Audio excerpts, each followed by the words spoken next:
కాలమాన పరిస్థితులు మారుతూనే ఉంటాయి. మార్పు సహజం.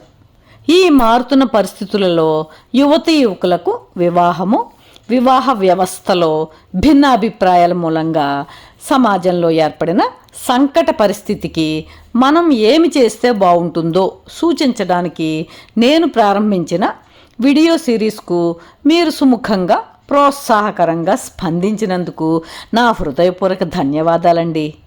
నమస్కారం అండి. ఇందిరాస్ కిచెన్ అండ్ లివింగ్కి సాదర ఆహ్వానం.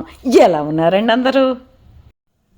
మన భారతీయ సమాజంలో వివాహ వ్యవస్థలో యువతీ యువకుల భాగస్వామ్యము, స్వాతంత్ర్యము గురించి చెప్పుకోవాలి అంటే మధ్యకాలంలో జరిగిన పరిణామాలు, ఇప్పుడు మనం చూస్తున్న సమస్యలకు మూల కారణాలండి.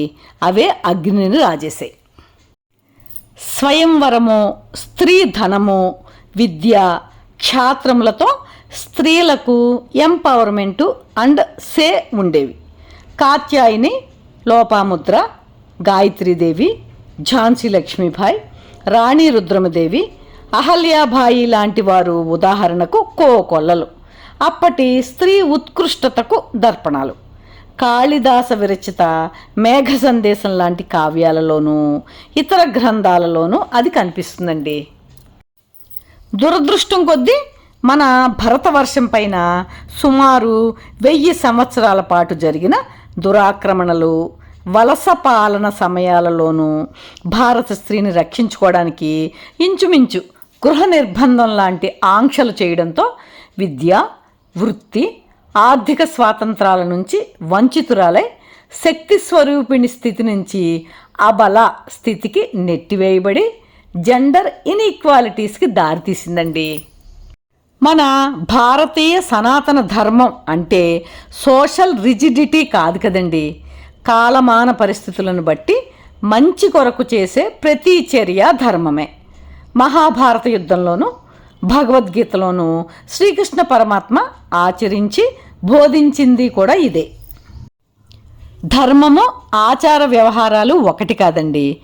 ధర్మం కాలమాన పరిస్థితులను బట్టి ఫ్లెక్సిబుల్గా ఉండడం, నీతిగా ఉండడం, మనసులో కల్మషం లేకుండా జ్ఞానంతో వ్యవహరిస్తూ ఆ పరిస్థితులలో అందరూ బాగుండడానికి చేయదగ్గ పనినే ధర్మం అంటారు.